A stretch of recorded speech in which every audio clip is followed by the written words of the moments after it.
एखाद्या मंत्र्याच्या बेडरूम मध्ये असलेले व्हिडिओ बाहेर येत आहेत। जाहीर कार्यक्रमात पुन्हा सांगतायत की पैसे कमी पडले तर आम्ही देऊ, पैशाची बॅग दिसते। नमस्कार मित्रांनो, काही दिवसांपूर्वी महाराष्ट्राच्या राजकारणात खळबळ उडवणारा एक व्हिडिओ व्हायरल झाला होता। अर्थात तो म्हणजे शिंदे सेनेचे मंत्री संजय शिरसाट यांचा। त्या व्हिडिओमध्ये संजय शिरसाट हे बेडरूममध्ये सिगारेट ओढत बसलेले होते। त्या दोन बॅग दिसत होत्या, तर एका बॅगमध्ये नोटाचे बंडल अस्पष्टपणे दिसत होते असा तो व्हिडिओ होता। त्यानंतर शिरसाट यांनी त्यावर प्रतिक्रिया देखील दिली। तर काही दिवस आरोप प्रत्यारोप झाले, पण याचा काही सोक्षमोक्ष झाला नाही। यावरूनच आता ठाकरे गटाचे आमदार अनिल परब यांनी विधान परिषदेत आवाज उठवलाय। त्यांनी थेट चड्डी बनियान गँग असा उल्लेख करत शिंदे गटाला थेटपणे डिवचलंय। तर या संदर्भात काही प्रश्न देखील त्यांनी उपस्थित केले आहेत। बघूयात त्यांनी सभागृहात 289च्या माध्यमातून कसा आणि कशा प्रकारे हा मुद्दा हाताळला आहे। 289 आज मी दिलेला आहे। 2-3 दिवसापूर्वी या राज्याचं जनसुरक्षा विधेयक आपण पारित केलं।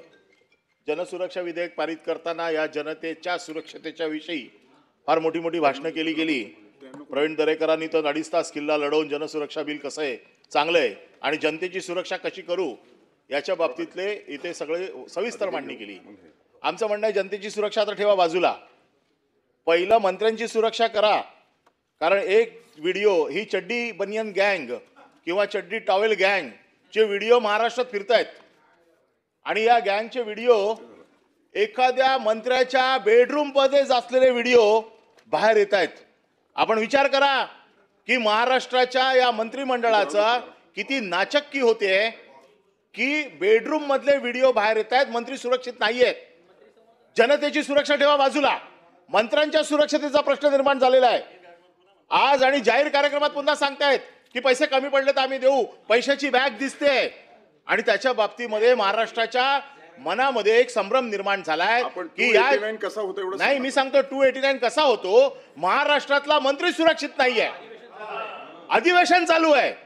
जर महाराष्ट्रातला मंत्री सुरक्षा नाही आहे आणि इथे जनसुरक्षा विधेयक आणलं जात आहे, तर महाराष्ट्राच्या मंत्र्याच्या सुरक्षतेसाठी आणि त्याच्या बाबतीमध्ये पैशाची बॅग दिसते ज्याच्यावरती इन्कम टॅक्सची नोटीस आहे, तरी देखील धीट मंत्री पैशाच्या बॅगा घरात ठेवत आहे। आणि अगदीच काय नाही तो अहो, सरकारतर्फे 2-2 कपडे तर द्या, सगळे उघडे फिरतायत। काय चाललंय? उघडे नागडे फिरतायत मंत्री। नाही, पण बेडरूम मधला व्हिडिओ आला कसा बाहेर? बेडरूम मधला व्हिडिओ आला कसा बाहेर? आमचं म्हणणं तेच आहे की बेडरूम मधले व्हिडिओ बाहेर येत आहेत, याचा अर्थ मंत्री सुरक्षित नाहीये। मी बेडरूम मध्ये सूट घालून झोपा असं सांगितलेलंच नाहीये।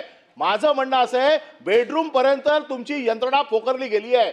डिजिटलायझेशन फ्रॉड हा जो आहे हा मंत्र्याच्या घरापर्यंत गेलेला आहे आणि त्याच्यामुळे मंत्री जर सुरक्षित नसतील तर सर्वसामान्य माणूस काय सुरक्षित राहील?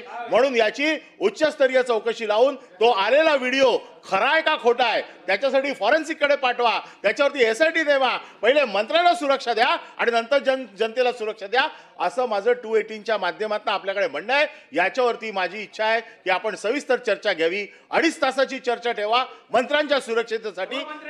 त्याचं कारण असं आहे, मंत्री जर सुरक्षित नसतील तर सर्वसामान्य जनता काय सुरक्षित राहणार? आणि म्हणून मंत्र्यांच्या सुरक्षेसाठी आपण कुठल्या नियमाखाली हा विषय घेणार आहे याचं रुलिंग आपण द्यावं।